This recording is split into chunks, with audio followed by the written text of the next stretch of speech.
Kebetulan itu inisiatif dari Partai PSI. Oh. Terus ada Partai Buruh, Partai Gelora, Partai PKN, terus Partai Garuda. Ini latar belakang berkumpul ya, kemudian dinamakan dan koalisi apa? Bersinar. Cirebon Bersinar. Cirebon Bersinar. Itu apa sih latar belakangnya? Hanya saja kita itu membentuk tim pemenangan untuk pilkada, gitu tuh. Tapi kemungkinan arah angin politiknya kemana nih? Arahnya nih, kemungkinan nih. Kita sudah sepakati bahwa untuk koalisi Cirebon Bersinar ini nggak akan bubar saat pilkada sudah berlangsung. Itu juga maksudnya dari tahun kualitas itu kualitas pemimpin itu bakal calon itu gitu tuh. Betul. Jangan hanya cuma janji manis gitu. Jangan hanya kita dikasih 100.000 dikasih segini-segini tapi kita mau nggak tahu 5 tahun ke depan itu seperti apa kerjanya gitu tuh.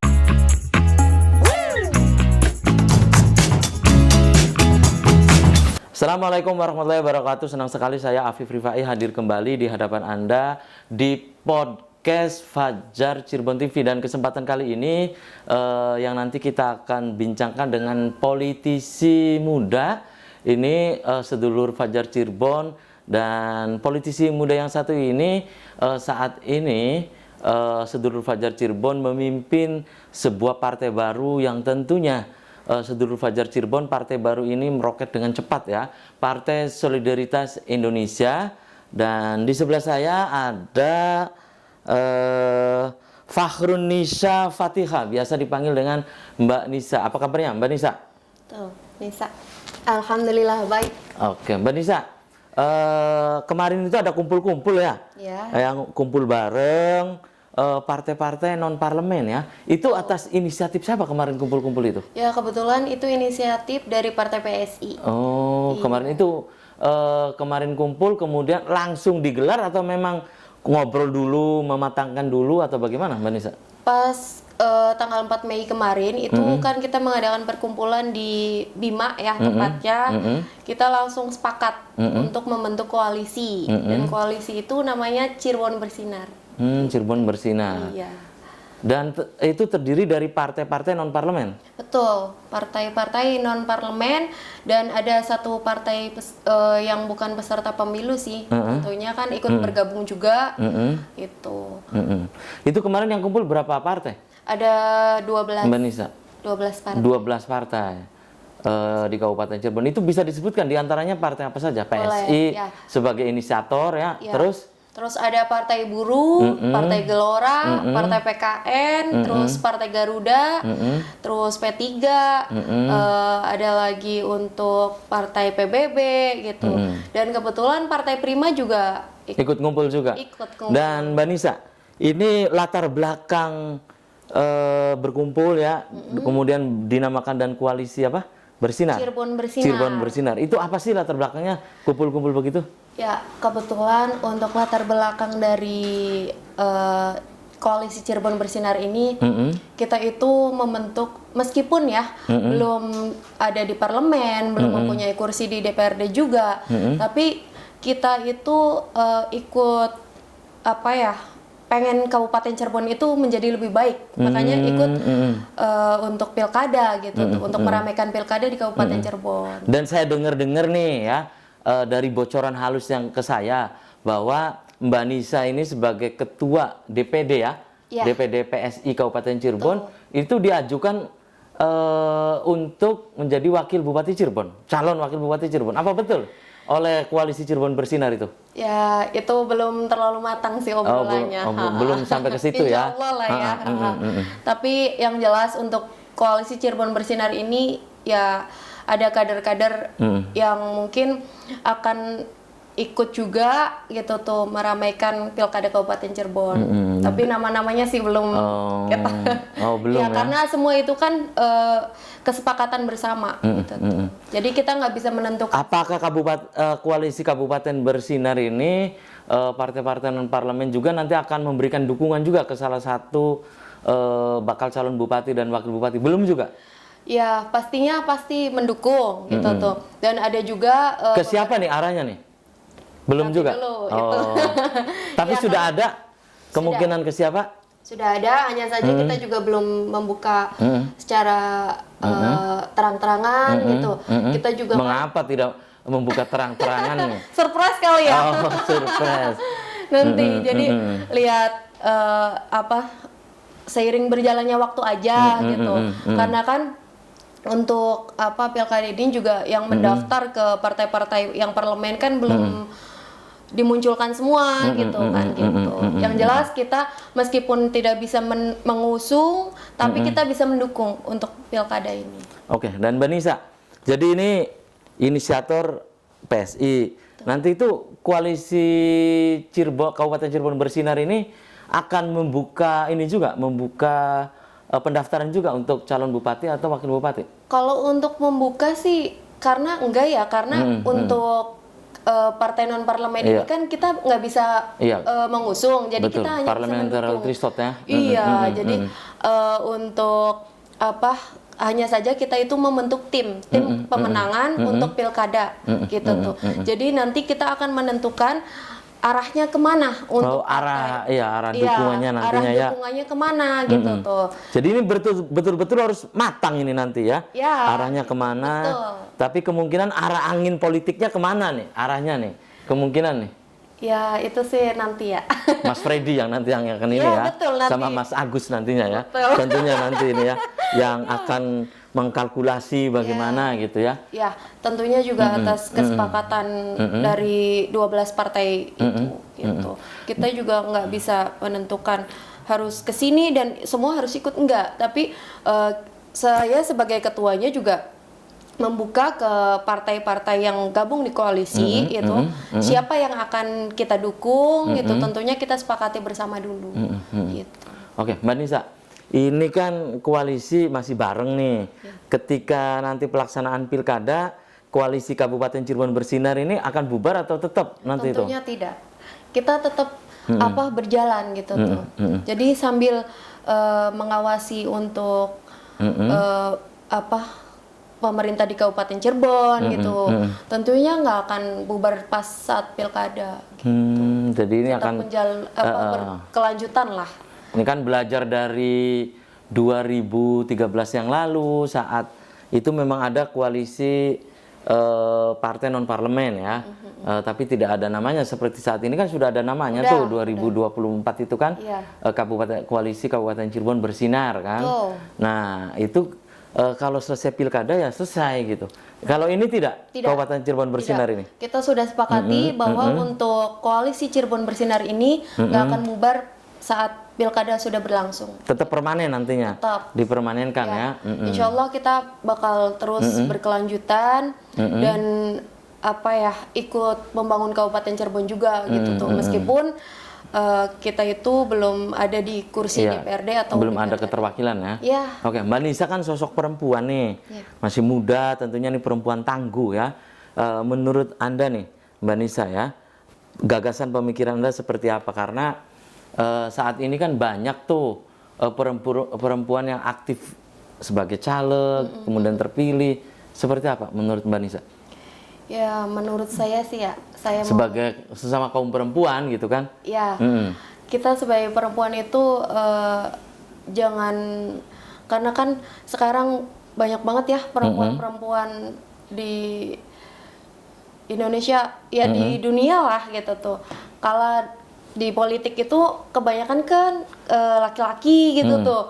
Sekarang wayahnya gitu perempuan juga kan boleh lah memimpin. Iya, betul. Jadi pemimpin gitu tuh, apalagi yang masih muda. Saya untuk ininya sih awalnya juga saya nggak mau gitu tuh di politik, terjun ke dunia politik. Siapa yang mendorong? Sang tsunami. Sang tsunami. Ya, ada tsunami soalnya. Itu yang akhirnya yang mendorong. Ya, akhirnya saya terdorong dan mungkin kan saya juga belajar dari organisasi dulu gitu tuh. Terus dipercaya sebagai ketua partai meskipun baru ya masih prematur lah gitu tuh. Saya juga perlu banyak belajar. Yang jelas untuk generasi muda sekarang saya pengennya lebih baik gitu tuh. Karena ya prihatin lah melihat generasi muda sekarang gitu tuh.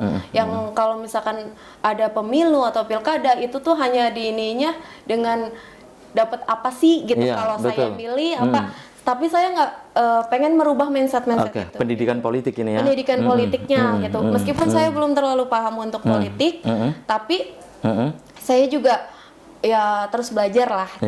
Ya, ya. Tidak berhenti untuk belajar, ini luar biasa ini. ya, Istrinya Mas Agus ini luar biasa untuk terus belajar ya, terutama ini tentang organisasi dan juga tentang politik ya. Untuk perempuan kan kita juga perlu apa ya, nggak harus di dapur atau apa gitu tuh. Ya, Kita bukan perlu, hanya dapur sumur kasur ya. Iya, kita Konco harus wingking itu kan. membuktikan bahwa perempuan itu bisa gitu tuh. Perempuan itu nggak apa ya, jadi kita nggak Bukan hanya sebagai pelengkap dan bunga-bunga politik kan. betul. Ya, itu berarti perempuan ini sumber daya manusianya juga harus itu juga ya. Perempuan itu. Salah satunya dengan belajar itu kan. Ya, Mbak kita Nisa? harus belajar dan belajar sih ya. Tepatnya maksudnya kita itu nggak boleh menyerah gitu. Saya kemarin sempat menyerah. Udahlah gitu. Ngapain sih saya ikut-ikutan lagi untuk ke politik apa? Tapi saya juga berpikir panjang gitu tuh. Mungkin ini awal saya di dunia politik gitu. Saya perlu banyak belajar untuk bisa terjun lebih lanjut ke dunia politik dan insya Allah akan sukses gitu sih. Dan Mbak Nisa, koalisi Kabupaten Cirebon bersinar. Ini kan tentunya figur-figur yang disebut selama ini akan meramaikan pilkada gitu ya di Kabupaten Cirebon. Apakah sudah ada komunikasi juga dengan koalisi Kabupaten Cirebon bersinar? Sudah ada. Untuk komunikasi sudah ada. Kebetulan tim pemenangan di koalisi Cirebon bersinar juga ya sedang menjalin komunikasi lah dengan calon baik calon wakil bupati atau bupati itu sudah menjalin. Sudah. Hanya saja ya kita juga kan yang lihat perjalanan aja. Hanya komunikasi memang atau ada komunikasi lanjutan, misalnya sudah bertemu, berdialog gitu? Ya baru nanti komunikasi lanjutan. Oh, ada komunikasi lanjutan gitu ya. Kan dibuka pendaftaran Agustus kan, masih lama kan. Jadi tetap komunikasi itu, penjajakan komunikasi gitu ya. Tetap penjajakan atau komunikasi politik tetap berjalan gitu. Tetap berjalan. Jadi enggak saat itu ketemu terus udah enggak. Tapi kita terus menjalin komunikasi itu gitu, menjaga silaturahmi juga, dan yang jelas kita bakal menentukan untuk arahnya kemana itu mungkin sekitar Juli lah. Oh, Juli sebelum Agustus ya? Iya. Akhir Juli lah ya? Insya Allah. Secepatnya. Karena ada yang nyebut begini Mbak Nisa, ini koalisi Kabupaten Cirebon bersinar, dan kumpulan partai-partai non-parlemen kan, ada yang menyebut gini, alah ini juga pasti nih, karena kalau selesai pilkada dengan sendirinya akan bubar katanya seperti itu, karena masing-masing itu kan punya kepentingan nantinya gitu. Dalam politik kan tidak ada yang permanen kan, semua itu disatukan oleh kepentingan gitu. Nah nanti juga akan jalan sendiri-sendiri katanya, ada yang bilang begitu. Mbak Nisa, untuk menepis itu bagaimana? Ya kita makan ya udah solid untuk agar maksudnya tetap kedepannya itu lebih baik lagi untuk menjalin bahwa koalisi ini nggak akan bubar setelah pilkada gitu tuh. Gimana caranya untuk mempertahankan itu? Ya tentunya kita itu kalau misal ada apa di lapangan apa kan kita perlu iniin kesepakatan bersama gitu tuh. Jadi diobrolin bersama gimana nih gitu tuh untuk masalah apa gitu, misalkan kan di Kabupaten Cirebon ada satu masalah yang belum terselesaikan atau gimana kan kita bisa selesaikan bersama dalam koalisi ini gitu tuh. Jadi ikut membangun Kabupaten Cirebon juga. Berarti kemarin yang kumpul-kumpul termasuk Partai Amanat Nasional juga ikut ya? PAN ikut ya. PAN gitu ikut. Ya. Oke, dan yang hadir di partai non-parlemen itu memberikan kepercayaan pada Mbak Nisa untuk memimpin ya. Apa ini karena didasarkan bahwa PSI ini suaranya yang kumpul itu suaranya lebih besar dari partai yang ngumpul itu, atau bagaimana? Enggak sih, sebenarnya maksudnya kalau misalkan untuk apa namanya PSI itu lebih besar atau enggak gitu. Kita juga mengakui untuk partai PSI itu tidak lebih unggul dari partai yang lain. Suaranya itu? Suaranya gitu. Di kabupaten ya? Mungkin dari beberapa ketua partai, para pimpinan partai lain yang non parlemen ini ya mempercayai bahwa PSI itu bisa merangkul semua gitu. Makanya PSI yang ditunjuk kebetulan kita di koalisi Cirebon bersinar juga ada pengurusnya gitu. Jadi saya sebagai ketuanya dan untuk sekretarisnya itu dari Partai Buruh. Gitu. Oh, sekretarisnya itu. Ya, sekretaris. Berarti ada strukturnya? Ada strukturnya yang luar biasa gitu. nih. Kayak tim pemenangan untuk pilkada juga ada strukturnya gitu. Dan untuk perdapil juga kita udah direncanakan semua gitu tuh, udah matang lah. Dapil 1 sampai dapil 7 nih ya? Udah ada semua. Jadi siapa yang di dapil 1, 2, 3 dan seterusnya itu udah. Oh, ini berarti ini udah siap betul ini koalisi Kabupaten Cirebon bersinar ini. Ya harus siap. Kan kita tujuannya membangun Kabupaten Cirebon itu lebih baik lagi. Itu ya. Jadi salah satu dasar pemikiran kemarin berkumpul juga itu membangun Kabupaten Cirebon yang lebih baik lagi gitu ya.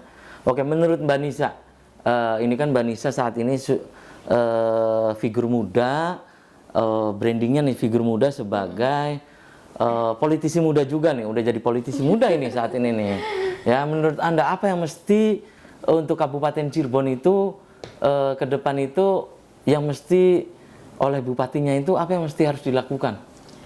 Apa infrastruktur jalan atau persoalan banjir di Kabupaten Cirebon Timur atau apa menurut Anda? Itu juga apa namanya, maksudnya dari tahun ke tahun kan sangat prihatin banget ya kalau bicara banjir gitu, apalagi Cirebon Timur langganan banget kan ya kalau untuk banjir. Perlunya bupati juga kan datang langsung lah gitu ke lokasi, jangan hanya sudah datang juga. Ya kalau banjir udah datang juga gimana harusnya kan gimana tuh ke depannya gitu tuh, jalan rusak apa ini itu juga terus kan terkait untuk UMKM gitu harusnya kan mendukung juga gitu. Jadi dewan-dewan apa juga kan paling enggaknya mengusulkan lah gitu tuh ke bupati, biar bupati itu survei gitu tuh, survei ke. Jadi turun langsung. Iya, turun langsung, harus ke daerah banjir langsung, itu. Ke daerah banjir atau ke jalan-jalan yang ke daerah Mbak Nisa juga kan di daerah sana, di daerah barat itu kan. Jalan terutama yang dari Kedung ke arah Kepetakan itu kan. Nah, itu jalannya prihatin banget. Udah mah samping sungai kan ya. Terus sawah. Jadi kalau misalkan musim hujan itu jalannya nggak kelihatan, jadi kayak danau aja. Iya. Oke, dan Mbak Nisa, ini pertemuan awal ya. Nanti kita bisa dilanjut lain waktu, lain kesempatan. Mbak Nisa, sebelum saya tutup, silakan ada pesan nggak untuk pemirsa di rumah? Silakan, Mbak Nisa. Ya, sebelum saya juga pamit ya, mungkin pesannya ya untuk masyarakat Kabupaten Cirebon ya, tentunya gitu tuh. Dan untuk generasi muda sekarang, kalau ini kan mau masa pilkada nih gitu tuh, jadi memilih pemimpin itu jangan hanya lihat dari ngasih berapa ini dapat apa, jangan gitu. NPWP, nomor piro wani piro? Tidak bisa ya? Tidak bisa kayak gitu. Tapi kita lihat juga dari kualitas itu, kualitas pemimpin itu, bakal calon itu gitu tuh. Betul. Jangan hanya cuma janji manis gitu. Jangan hanya kita dikasih 100.000, dikasih segini-segini, tapi kita mau nggak tahu 5 tahun ke depan itu seperti apa kerjanya gitu tuh. Jangan sampai seperti itu. Jadi kita lebih untuk inilah memilah untuk pemimpin itu yang benar-benar mau merangkul kita masyarakat di bawah gitu tuh. Jangan sampai kita dibiarkan maksudnya yang di atasnya yang mimpinnya jaya, yang di bawahnya kan kayak gitu-gitu aja gitu. Jangan sampai. Dan kita untuk ini juga masyarakat Kabupaten Cirebon itu sebaiknya ya memilih pemimpin yang benar-benar memperhatikan masyarakatnya dengan baik gitu tuh. Yang ingin memajukan masyarakatnya, jadi jangan menyengsarakan terus gitu. Baik. Oke. Terima kasih nih Mbak Nisa ya sukses selalu nih koalisi Kabupaten Cirebon Bersinar. Salam sehat selalu nih ya. Sehat selalu. Oke, dan Ya. salam untuk Mas Habis juga ya. Oke, dan Mas Ketum Kaisangnya Iya. salam gak nih? Oke, dan sedulur Fajar Cirebon TV, demikian perbincangan saya dengan Ketua DPD PSI Kabupaten Cirebon dan sekaligus juga sebagai Ketua Koalisi Cirebon Bersinar ya. Semoga bermanfaat. Terima kasih atas perhatian dan kebersamaan Anda. Akhirnya saya Afif Rifai dan kerabat kerja di edisi kali ini harus pamit undur diri dan wassalamualaikum warahmatullahi wabarakatuh.